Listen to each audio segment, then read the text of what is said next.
Olá a todas e todas, eu sou Helena, sou pesquisadora do DHCT e na minha tese de mestrado eu estudei a cidade e a forma jurídica no sistema capitalista, para então estabelecer uma crítica marxista ao direito à cidade. Eu me baseei principalmente na obra de dois autores para tentar estabelecer o diálogo entre elas. Então eu estudei o Henri Lefebvre, um filósofo francês que se dedicou às questões urbanas, e Eugeni Pachucanes, um jurista soviético que elaborou sobre a forma jurídica.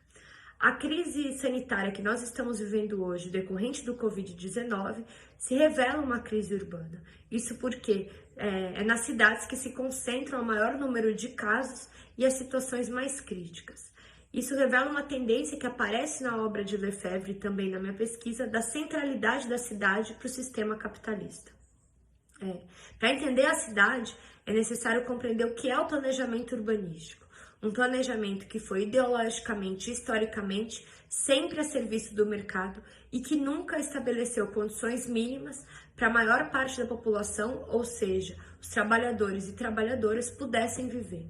Ou seja, os custos da reprodução da vida caem todos às custas dos próprios trabalhadores e trabalhadoras. Isso se agrava com a situação de retirada de direitos que nós vemos hoje. Um exemplo que demonstra essa tendência é a pesquisa do orçamento familiar realizada pelo IBGE, em que demonstra que hoje as famílias gastam 72% dos seus salários com moradia, transporte e alimentação. A questão da cidade não passou desapercebida também pelos fundadores do materialismo histórico dialético. Então, Engels e Marx, lá em 1840, já escreviam sobre a cidade, principalmente com foco na questão da moradia, que era um dos problemas sociais que apareciam na época e que permanece até hoje, e que para os autores só seria possível resolver com um processo radical de transformação da sociedade, com a abolição da propriedade privada e dos meios privados de produção. Um século depois, Henri Lefebvre se dedica à questão urbana, pensando o que é a produção do espaço urbano e como ele se relaciona com a acumulação capitalista no século XX. É uma tendência que se mostra atual até os dias de hoje. O que o autor defende é uma revolução urbana em que os trabalhadores e trabalhadoras tomem para si o modo de produzir as cidades. Dentro dessa revolução urbana, o autor elabora sobre a consigna do direito à cidade, que depois, inclusive, nós vamos se popularizar e tomar outros conceitos que não foram aqueles defendidos pelo autor.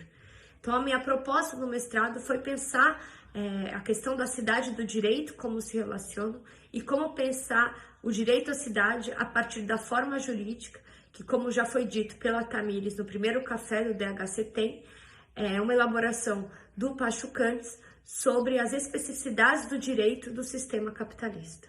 O diálogo entre a obra dos autores apontam que o Lefebvre estava correto ao defender a revolução urbana e uma transformação radical da vida urbana, mas que isso perpassa também pelo fim da forma jurídica. Então, perpassa também pelo nós entendemos o que é o direito, o que ele significa na sociedade capitalista e como ele também garante a propriedade privada e um planejamento urbanístico, como eu disse, a serviço da propriedade privada e do mercado imobiliário.